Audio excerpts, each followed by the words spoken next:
Olá pessoal, sejam bem-vindos a essa reportagem da Automotive Business, um especial sobre o setor de autopeças, o que virá pela frente, os principais desafios. E nesta oportunidade eu estou aqui com o Cláudio Saad, presidente do Sindipeças. Tudo bom, Cláudio? Tudo bem, graças a Deus, bom. Legal, Cláudio. A gente está aqui para falar sobre uma série de coisas, um grande desafio. Todo um setor, toda uma transformação. Eu vou tentar condensar em 30 minutos aqui de perguntas com o Cláudio. A gente vai falar sobre hibridização, vamos falar sobre eletrificação, tributação e principalmente sobre um futuro que é eclético, né, Cláudio? É isso aí. Tá certo, então vamos lá, acompanha a gente, mas depois da vinheta.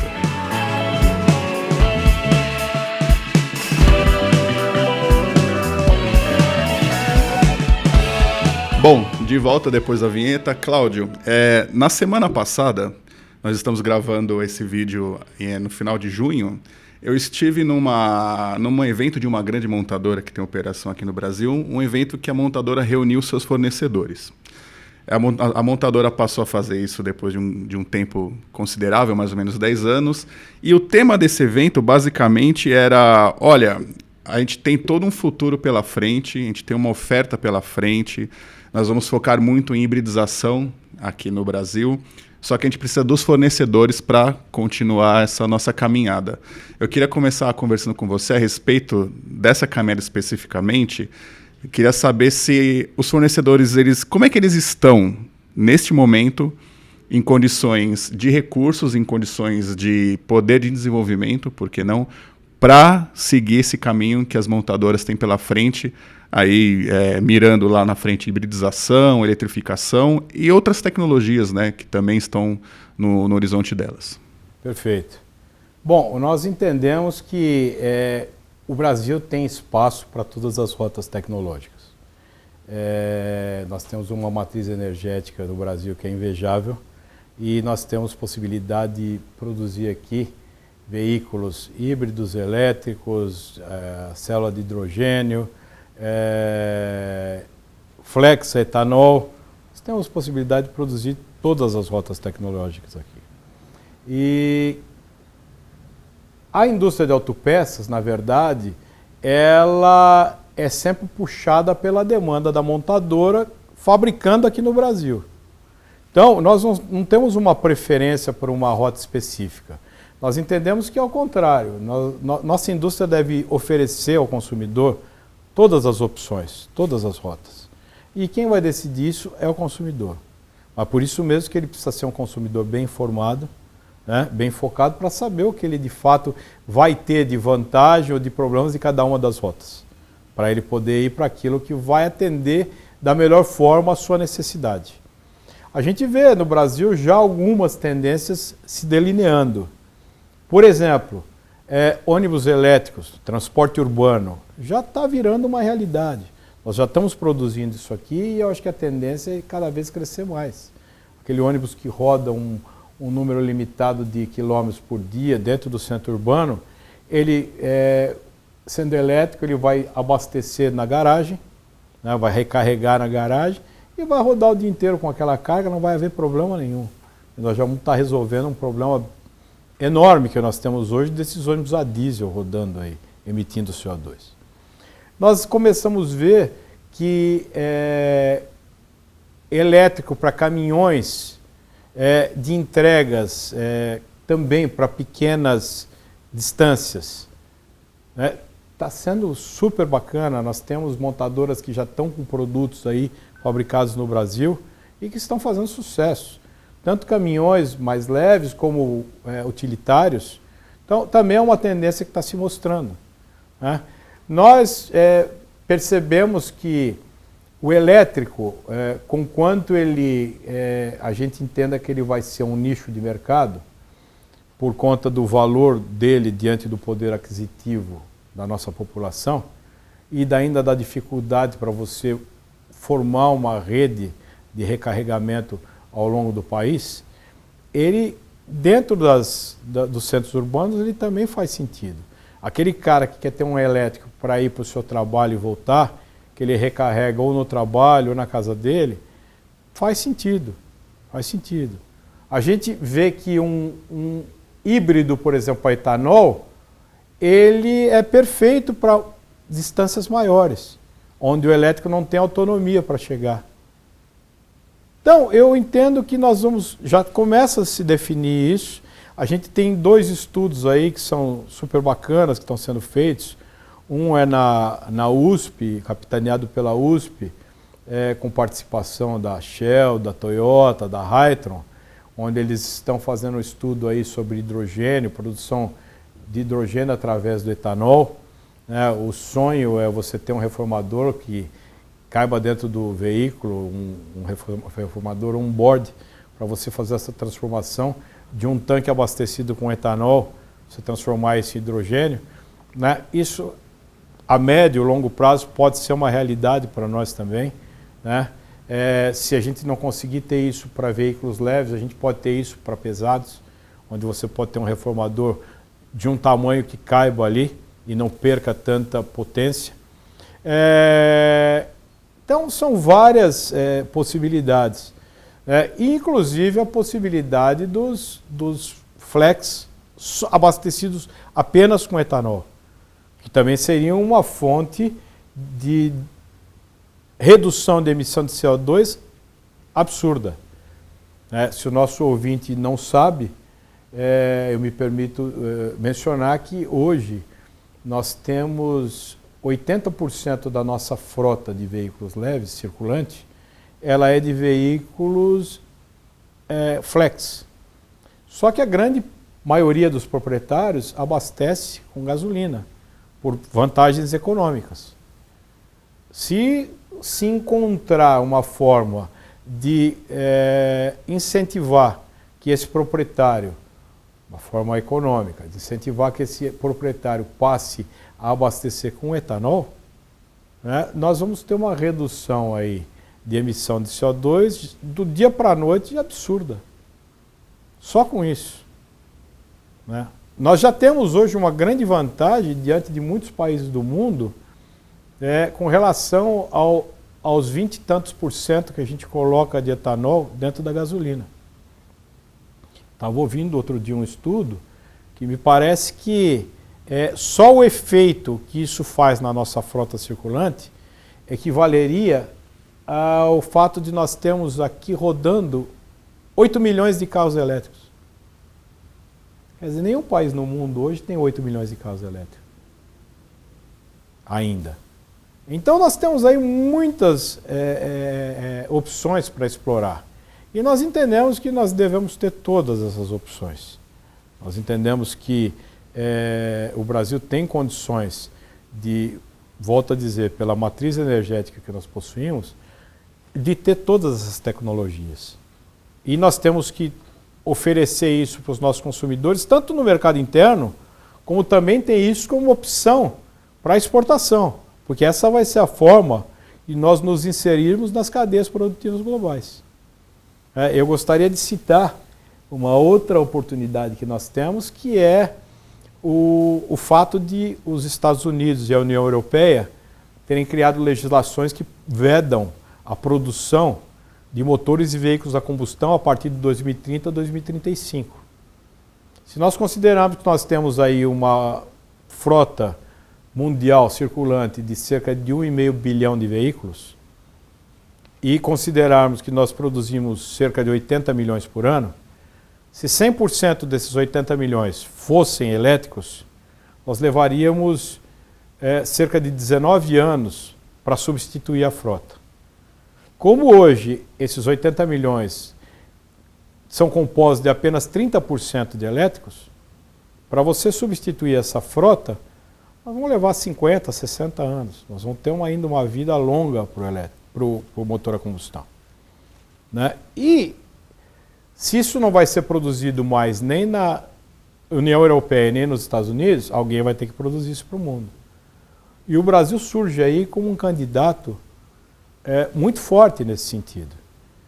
Porque nós temos aí, entre os países que competem conosco, nós temos aí, sem dúvida, a cadeia produtiva mais longa, mais completa, com mais tradição, mais experiência, a engenharia mais robusta e a tecnologia flex que nós desenvolvemos aqui. E nós podemos exportar, inclusive, não só apenas motores e veículos a combustão para o mundo, mas motores e veículos a combustão flex para o mundo. Pô, mas nem todos os países, ou muito poucos, têm possibilidade de desenvolver etanol internamente, produzir etanol. E aí eu gostaria de mencionar o outro estudo que eu falei. Eu falei do primeiro que está sendo liderado pela USP para hidrogênio, mas nós temos um outro que está acontecendo no Senai Cimatec, na Bahia, que está sendo capitaneado pela Unicamp, e onde eles estão... O professor Gonçalo, se não me engano. Professor Gonçalo, isso mesmo. Uma pessoa sensacional. Se você não teve a oportunidade de entrevistá-lo ainda, eu recomendo que você entreviste. Sim, em breve falaremos com o professor Gonçalo. E eles estão estudando a possibilidade de retirar, de obter o etanol do agave. O agave é um cactus, é uma planta que nasce em situações mais inóspitas possível, no deserto, de onde eles tiram inclusive a tequila hoje. E eles estão estudando a possibilidade de retirar, de obter o etanol através do agave. Se esse estudo prosperar e for para frente, nós podemos possibilitar com que várias regiões do mundo que não têm clima para plantar cana-de-açúcar e onde o milho pode concorrer com a alimentação, eles possam obter o etanol através do agave. Eu estou falando aí de desertos na África, eu estou falando aí da Patagônia, eu estou falando aí de desertos na América Central, né, na Oceania. Então nós temos aí várias regiões no mundo que podem passar a ser produtores de etanol. E se esses caras conseguirem produzir isso, nós abrimos aí um caminho para a nossa tecnologia flex para o mundo inteiro. Que é uma tecnologia com baixa pegada de carbono, baixa emissão e barata, que pode se espalhar pelos consumidores. E aí sim vai fazer a diferença na descarbonização. Enquanto as outras rotas estão barateando de custos, isso leva um processo para poderem se popularizar. Então, é uma oportunidade que dentro disso tudo que eu estou falando, nessa conjuntura, tem específica para o Brasil. Nós estamos falando aqui, se isso se concretizar, de um aumento de volume super significativo, que vai trazer para as empresas brasileiras, principalmente para as pequenas e médias, que são os fabricantes de componentes, um aumento de volume que vai aumentar a produtividade, com isso a competitividade, vai nos colocar num ciclo virtuoso, porque nós vamos poder exportar mais. Isso vai trazer uma rentabilidade, um resultado para essas empresas, que vai permitir com que elas possam investir nas novas tecnologias. Mas essas novas tecnologias, para nós fecharmos agora o nosso raciocínio, elas têm que ser puxadas pela montadora produzindo aqui no Brasil. Todas essas tecnologias. Sim. A montadora que vai gerar demanda, que vai fazer com que o Tier 1 faça o investimento, e nós temos que lembrar que o Tier 1 tem prontidão para isso. Por quê? Porque o Tier 1 já tem os produtos que ele está fornecendo para elétricos, para híbridos lá fora. Né? E ele, rapidamente, ele pode trazer isso para o Brasil, desde que exista demanda. E aí sim ele pode desenvolver a cadeia atrás dele, localizando esses produtos, não é verdade? E as empresas vão estar mais capitalizadas, porque vão ter tido esse aumento de volume por conta da combustão, e vão poder investir nessas tecnologias. Então, com isso, a gente fecha o ciclo. Sim. Nesse cenário que você apresentou de manutenção da tecnologia flex ainda no mercado por muito tempo ainda, né? E diante também dessas oportunidades que você mencionou também de se exportar isso com eventualmente outros países passando a produzir etanol, independente da fonte que seja, eu imagino que o parque ele vai se manter como está hoje, porque é um parque já muito maduro para essa tecnologia, que é o flex. E imagino também que os desafios, então, continuam sendo os mesmos daqui para frente, né? Como, eventualmente, por exemplo, o volume, como você mencionou, É uma indústria que eu imagino que ela precisa de volume para poder até bancar o custo, né, os seus custos aqui no Brasil. E você também acha que existe a manutenção do desafio tributário daqui para frente? Eu acho que o que eu queria dizer aqui para você é que como a gente tem um parque maduro de tecnologia para atender as demandas da tecnologia Flex, como nós temos aí um vislumbre de ainda vários anos onde essa tecnologia ela vai continuar predominante, eu queria saber se os desafios que existem hoje, eles seguem predominantes também ao longo desse tempo, né? Como você já mencionou, a questão tributária, a questão de volume. Então, Bruno, uma coisa traz a outra. Eu acho assim que hoje o principal problema da indústria brasileira, e eu não digo só da automotiva, eu falo da indústria de transformação como um todo, o maior problema é a falta de previsibilidade. Quando você não tem previsibilidade, você não consegue fazer planos estratégicos de médio e longo prazo. Você não consegue definir investimentos. Para que você possa ter previsibilidade, né, para que a indústria como um todo possa ter isso, eu acho que é mandatório, não dá mais para nós esperarmos, é mandatório que nós tenhamos uma política industrial no Brasil. E não existe hoje isso? Ela existe em pedaços. O Rota 2030 não deixa de ser uma política industrial do nosso setor. Mas ela abrange uma parte dos problemas. Ela não está pegando isso de forma horizontal. E nós precisamos ter uma política industrial horizontal para toda a indústria de transformação. A indústria automotiva tem que estar inserida nessa política. E digo mais, tem que ser uma política de Estado e não uma política de governo. De modo que, mudando o governo, a política permaneça. Porque esse é um outro problema que nós temos no Brasil. São criadas políticas, mesmo que parciais, mas muda o governo, acabou a política. Tem que começar tudo do zero. Porque é uma política de governo, é daquele governo. Tem que passar a ser política de Estado. Política industrial é política de Estado. E essa política ela tem que trazer, no seu bojo, como um dos primeiros pontos, o aumento da competitividade da indústria brasileira, como um todo, de transformação. Nós temos uma série de entraves macroeconômicos que impedem que as empresas sejam competitivas no Brasil. E nós precisamos acabar com esse entrave, com esses entraves. E para isso acontecer, a gente precisa de um trabalho na formação dessa política que seja ombro a ombro da indústria, do Poder Executivo, mas também do Legislativo. Porque a retirada de muitos entraves depende de uma atuação direta do Poder Legislativo. Né? E isso vai nos trazer uma competitividade que, por exemplo, vai nos permitir nos tornar esse polo produtivo de motores e veículos a combustão, né? Inclusive flex, para o mundo. Se nós não formos competitivos, nós não vamos conseguir isso. As montadoras não vão decidir mandar os seus centros de produção de motores a combustão aqui para o Brasil. Nós estamos vendo isso acontecendo nesse exato momento com relação às oportunidades do nearshoring. A gente vê que as boas oportunidades estão fluindo para o México, não estão vindo para o Brasil. Porque o México, infelizmente, é mais competitivo que o Brasil. Além de estar ao lado de um grande player regional. Ao lado dos Estados Unidos. Mas você vê que muitas oportunidades que vêm, não dos Estados Unidos, mas vêm da Europa, da Ásia, poderiam estar vindo para o Brasil. Mas estão fluindo para o México, porque eles têm uma competitividade maior que a nossa. Nós precisamos resolver isso. E nós precisamos resolver isso logo. Nós não podemos ficar esperando. A reforma tributária é uma ajuda. Né? Mas, por exemplo, eu vivo dizendo isso, não adianta você fazer reforma tributária e continuar exigindo das empresas a quantidade de obrigações acessórias que são exigidas hoje.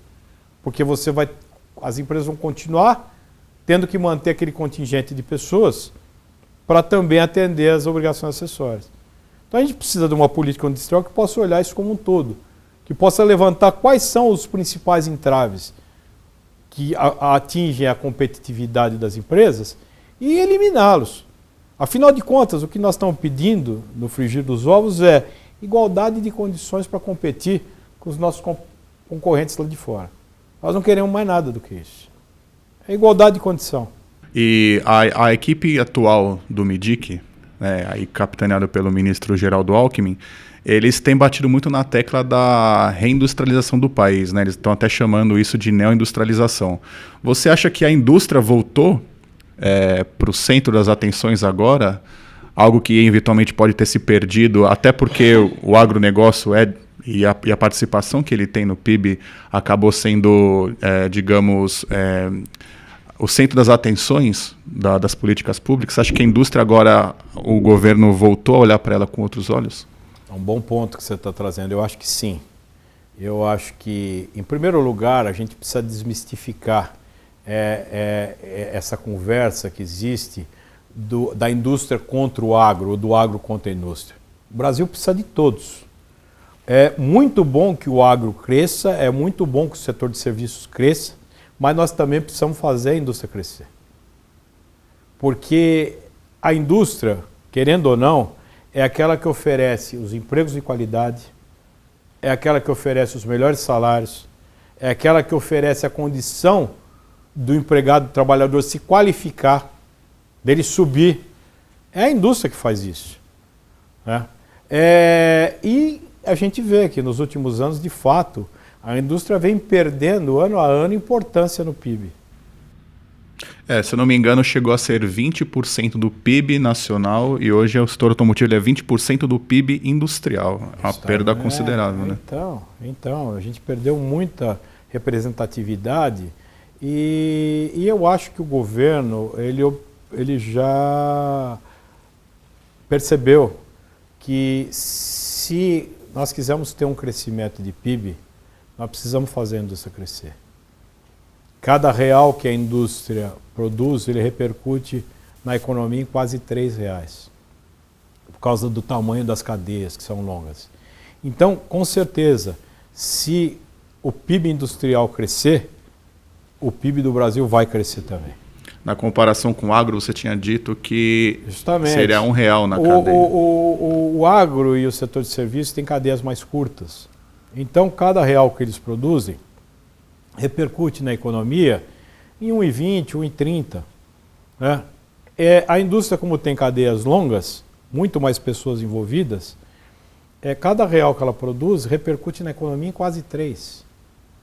Então, é claro que se a indústria crescer, o PIB cresce. E o governo parece que observou isso. Por isso que está sendo dito a todo momento essa palavra reindustrialização, que agora virou neoindustrialização. Mas para nós levarmos isso a cabo, nós precisamos ter política industrial que acabe com os entraves, que tenha um projeto de fato de para onde a nossa indústria tem que crescer, quais os setores da indústria que devem crescer, né, de que forma. Isso tem que ser fomentado, isso não pode acontecer de forma orgânica, né? E criando as condições para isso. É um grande plano estratégico de negócio, essa política industrial. Como as empresas fazem para dentro delas, nós temos que ter esse plano estratégico para o Brasil, para a indústria do Brasil. E para toda a indústria de transformação, né? Porque os problemas são os mesmos. Esses entraves macroeconômicos que afetam um setor da indústria afetam todos. E como eu te disse, nós queremos ter igualdade de condições para competir com os nossos concorrentes lá de fora. Se eles têm um custo de compliance fiscal e tributário e nós temos 10, entendeu? Nós queremos ter igual eles. Se eles têm um custo de encargos trabalhistas de nós temos que ter também. São essas situações. Se o custo logístico deles é X, o nosso não pode ser 5X. Tem que ser X também. Para que nós possamos concorrer de igual para igual. Se eles não exportam imposto, nós não podemos exportar imposto. Porque isso tudo vai onerando o nosso produto, vai tirando a nossa competitividade. E é por essas razões que as grandes oportunidades de nearshoring vão para o México e não vêm para cá.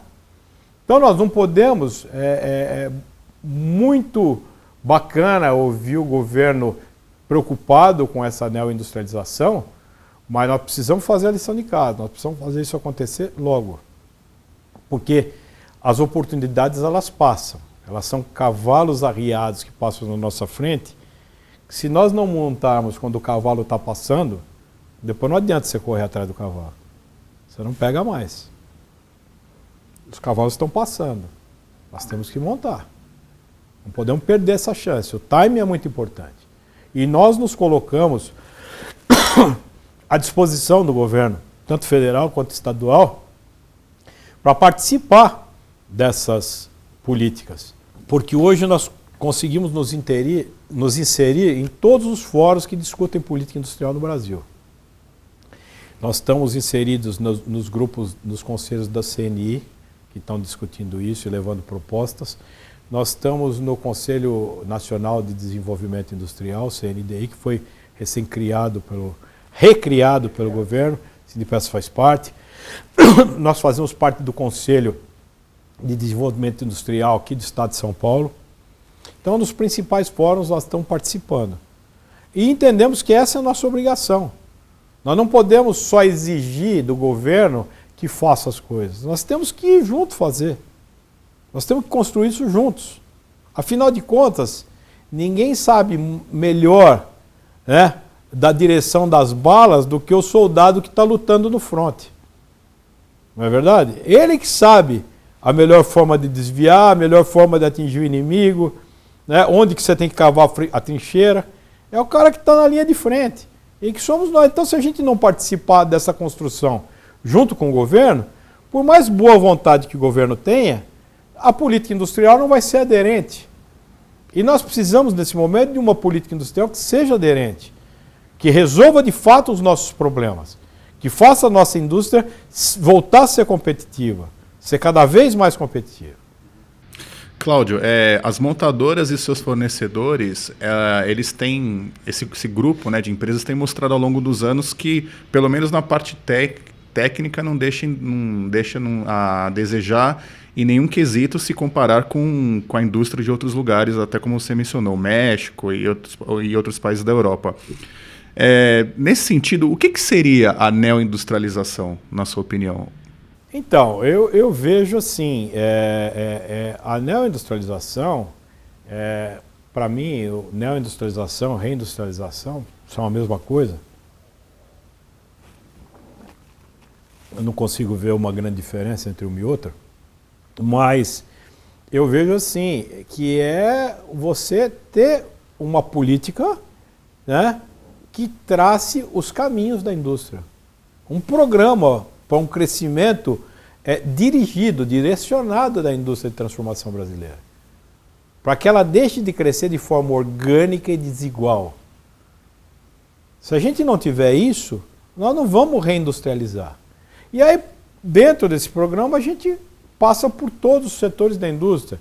A gente passa por uma atualização tecnológica da indústria, a gente passa por uma nova qualificação dos trabalhadores da indústria. Quando a gente fala, por exemplo, da indústria automotiva, né, e a gente olha essas novas rotas tecnológicas, nós precisamos requalificar o nosso pessoal. Nós precisamos, a gente fala da obtenção de recursos para investimento, isso tudo, em recursos humanos, em recursos tecnológicos, você precisa de recurso financeiro para isso.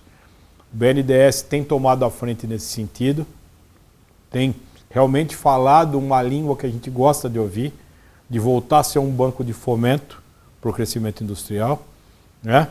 Mas, então tudo isso está contido nessa grande política que pode ser chamada de neoindustrialização. Para mim é isso. Agora, falando especificamente do setor automotivo, eu fico muito feliz de constatar que nunca na história Sindipeças e Anfávia estiveram tão próximos. Por quê? Tão conscientes da condição de cadeia de fornecimento que nós somos. Hoje nós encaramos os problemas, né, nós conversamos muito, nós tratamos isso de uma forma muito profissional, muito correta, muito direcionada. Temos uma relação com eles excelente, porque nós passamos a enxergar a situação como uma cadeia de fornecimento. O que é ruim para nós, fabricantes de autopeças, certamente vai ser ruim para eles. O que é bom para nós vai ser bom para eles. E vice-versa. Então, na verdade, a solução para os problemas tem que vir dos dois, trabalhando juntos. E nós estamos levando para o governo todas essas propostas, todos esses temas que eu estou tratando com você aqui, a gente está tratando com o governo falando em uníssono. E não cada um falando uma coisa. Nós estamos remando na mesma direção. Isso é fundamental para o crescimento do nosso setor. Quando nós falamos de atualização tecnológica e equidade dentro da cadeia de fornecedores, se a gente pegar e dividir em grupos, né, por tamanho, por faturamento, o acesso ao recurso para se atualizar, ele é igual para todos ou existe uma certa diferenciação? Não, ele não é igual, porque nós temos aqui, dentro da cadeia de fornecimento, nós temos 2 tipos de empresas. E estão todas aqui no guarda-chuva do Sindipeças. Nós temos empresas Tier 1, que são, em sua maioria, empresas multinacionais e que têm uma capacidade de recursos humanos, financeiros, tecnológicos muito maior. E nós temos as pequenas e médias empresas, que são genuinamente nacionais, que são de fato os fabricantes de componente. Essas são empresas, na sua maioria, familiares, são empresas de dono, né? Mas são eles que fazem os componentes. O sistemista, ele monta os sistemas, mas ele ou importa os componentes ou compra aqui no mercado local. Né? E o nosso trabalho é justamente isso. Os próprios sistemistas têm esse interesse de tentar localizar o máximo possível. O sonho de todos os sistemistas seria ter 100% localizado no meu produto. Por quê? Porque ninguém gosta de importar, Bruno. Sim. Ninguém gosta de ter estoque, ninguém gosta de esperar, de passar por uma greve da Receita Federal e você não poder retirar aquela mercadoria no porto, ou de dar um problema, como deu há tempos atrás lá no canal de Suez, e parar tudo. A pandemia mesmo Na agora. pandemia. Então, a situação ideal seria que você tivesse 100% do teu fornecimento local. Mas a gente sabe que por uma série de motivos isso não é possível. Né? Ou por questões de competitividade, ou mesmo por questões tecnológicas. Mas dentro desse conceito do nearshore que você mencionou anteriormente, você não acha que agora as empresas, olhando mais para o Brasil, né, para o fornecimento local, existe uma tendência de que essas empresas menores acabem se fortalecendo mais por conta disso? Claro que existe, mas aí é que eu te falo. Precisa a demanda da montadora que vai passar para o Tier 1, ela precisa sinalizar para esses Tier 2 e 3 que já existe uma demanda e que ele pode se investir, que ele pode se preparar. E aí aquilo que eu comentei com você, em paralelo, né, dentro daquele parênteses, da gente se tornar esse polo produtor e fornecedor, exportador de motores e veículos, certamente, com o aumento de volume, vai capitalizar essas empresas pequenas e médias para que elas possam fazer esses investimentos. Né? Que eles dependam menos de recursos de fora e tenham os recursos dentro da própria empresa para fazer isso. Que seria o ideal. Essa situação é ideal, né? Sim, então está tudo atrelado ao volume. Então, né? A gente tem esse problema de volume que se a gente conseguir melhorar, melhora tudo. Melhora tudo. Mas sem dúvida que o nearshoring é justamente esse movimento. É de as empresas que importavam passarem a olhar para o mercado local e falar, vamos desenvolver o máximo possível aqui. Para não ficarmos dependendo de um problema que pode dar e a gente ficar na mão sem componente. Para fechar, Cláudio, já estamos aqui chegando perto dos nossos 30 minutos finais. Se você pudesse fazer uma lista daquilo que seria mais urgente para ser feito, para propiciar um futuro melhor para o segmento de autopeças, quais seriam esses itens? Você fala dos entraves da competitividade, né? Sim. Então, eu acho assim, em primeiro ponto, é a burocracia fiscal e tributária. Eu acho que isso é o que a gente vive no Brasil, é um absurdo. Eu acho que nós temos que resolver isso o mais rápido possível. E a reforma tributária, conquanto ela não seja a ideal, né, nós temos que ter alguma coisa, porque não dá mais para as empresas, para uma empresa pequena, por exemplo, ter que contratar um fornecedor de atualização de legislação tributária, que muda todo dia, ter que contratar uma auditoria fiscal tributária, para que ele não corra o risco de mandar informações erradas para o fisco e ser autuado pesadamente, né? Não ter que contratar uma consultoria fiscal e tributária para ele saber fazer certo para depois ser auditado. Isso tudo são custos que atingem frontalmente a competitividade das empresas. Porque tudo isso, todo esse pessoal não agrega valor nenhum para o produto daquela empresa. E recebem salários muito maiores do que o funcionário do chão de fábrica, que esse sim está agregando valor. Então, esse ponto da burocracia fiscal tributária eu acho que é fundamental. O Banco Mundial faz um estudo chamado Doing Business, de tempos em tempos, e ele, dentre outras coisas, ele mede o número de horas que as empresas gastam para apurar imposto. E enquanto empresas de primeiro mundo estão gastando por ano 200 horas para apurar imposto, o Brasil gasta 2.600. Quer dizer, é um absurdo, absurdo.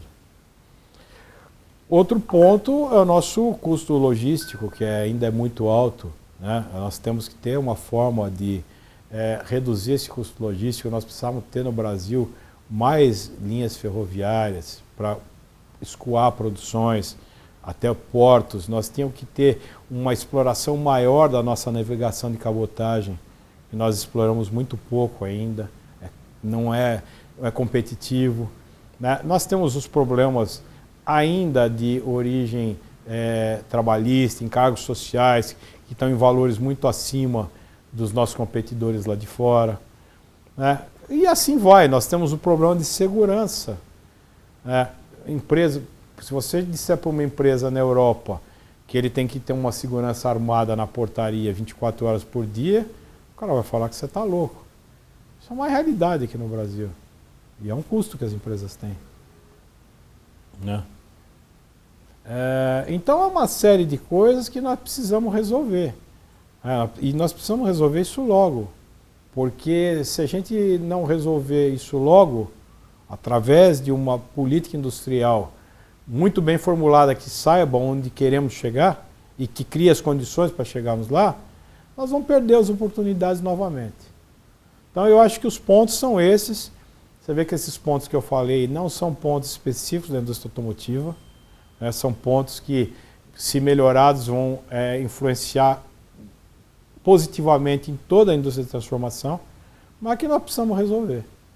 E aí, com isso, aumentando a competitividade, você consegue aumentar volume, que é um dos nossos grandes problemas, né? Se nós conseguimos nos inserir aí nesse polo produtivo, exportador de motores e veículos a combustão, nós conseguimos aumentar nossos volumes sensivelmente, como eu falei. Então isso vai nos dar uma produtividade maior, né? Nós vamos ter, com essa competitividade a mais, nós podemos entrar nesse ciclo virtuoso, exportar ainda mais. Isso não vai trazer mais recursos para a gente investir em mais tecnologia. Então tudo está ligado uma coisa a outra. Mas precisamos fazer a lição de casa. Aquela história de dormir em berço esplêndido, né? Tem que ficar só no hino nacional. A nossa realidade tem que ser outra. Nós temos que levantar e ir para a luta. E juntos. Né? A indústria não está se eximindo dessa obrigação. Nós queremos fazer essa lição junto com o executivo, junto com o legislativo. Já há algum tempo é comum a gente ouvir que o México ele é um dos principais rivais, digamos assim, da indústria brasileira num contexto global de exportações, né? Você acha que agora esse risco, essa sombra do país vizinho, ela é maior do que antes? Eu acho que ela continua a mesma, mas o que acontece? Eles têm a política, eles têm as condições, eles têm o fomento ao crescimento da indústria. Então, eles estão ganhando as oportunidades. Se a gente não fizer nada, se nós ficarmos aqui reativos e não proativos, né, vai chegar um momento em que vai tudo para lá e nós vamos continuar do mesmo jeito. E é isso que nós não podemos deixar acontecer. Tá certo. Bom, pessoal, é isso. Esta foi a entrevista com Cláudio Saad, presidente do Sindipeças. Lembrando que ela faz parte de um especial que envolve outros conteúdos que você pode acompanhar no nosso site automotivebusiness.com.br. Muito obrigado, Cláudio, pela oportunidade. Sou eu que agradeço. Eu queria fechar com uma grande mensagem para vocês, que é o seguinte: eu sou um grande otimista com relação ao futuro da indústria de transformação brasileira, por conta do potencial da nossa matriz energética. Eu acho que nós temos aqui sol o ano inteiro, vento unidirecional numa costa que ninguém tem, numa extensão territorial. Nós temos rios em abundância com queda d'água, nós temos biocombustíveis, dentro deles o etanol. Então nós temos uma matriz energética que nos permite ser muito competitivos como indústria de transformação. Nós temos um potencial de produção de hidrogênio verde, né, para alimentar a nossa indústria como energia para nós e também para exportar, para as duas coisas, né, que nós podemos ser o maior produtor de hidrogênio verde do mundo, sem dúvidas. Então nós temos, se nós soubermos direcionar bem as nossas ações e tivermos aí essa capacidade de trabalhar junto com o governo nesse sentido, nós temos um futuro muito promissor para a indústria do Brasil como um todo. Obrigado, Cláudio, mais uma vez. Obrigado a você pela audiência, um abraço e até a próxima. Olá.